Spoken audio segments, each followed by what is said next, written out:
ঢাকা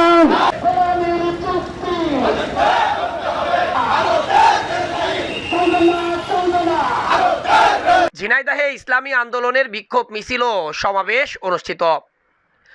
প্রধানমন্ত্রীর ভারত সফরে সংগঠিত চুক্তির দাবি ও চিহ্নিত দুর্নীতিবাজদের গ্রেপ্তার এবং শাস্তির দাবিতে ঝিনাইদহে বিক্ষোভ মিছিল ও সমাবেশ হয়েছে।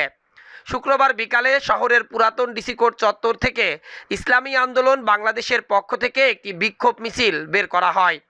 মিছিলটি শহরের বিভিন্ন সড়ক ঘুরে পায়রা চত্বরে গিয়ে শেষ হয়।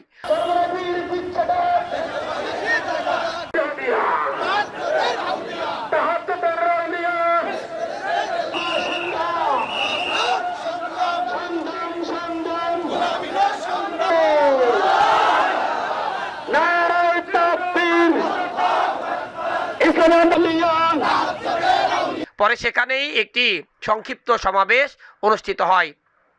সমাবেশে সংগঠনটির জেলা ও উপজেলা শাখার নেতৃবৃন্দ বক্তব্য রাখেন। সে সময় বক্তারা বলেন, মাননীয় প্রধানমন্ত্রী ভারত সফরে গিয়ে সংগঠিত চুক্তি দেশবিরোধী দাবি করে তা বাতিলের দাবি জানান।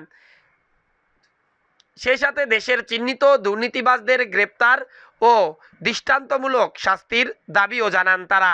যদি তাদের এই দাবিগুলো না মানা হয় তাহলে তারা ভবিষ্যতে আরও কঠোর কর্মসূচিতে যাবেন বলে বক্তারা হুঁশিয়ারি উচ্চারণ করেন।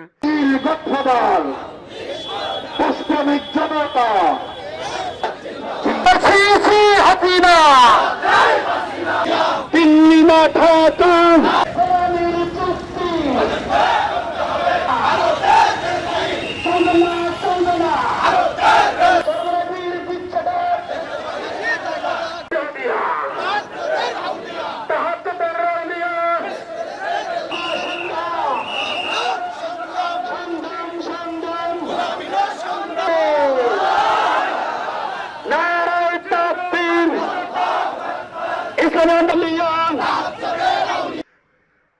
Desk report, eagle TV news.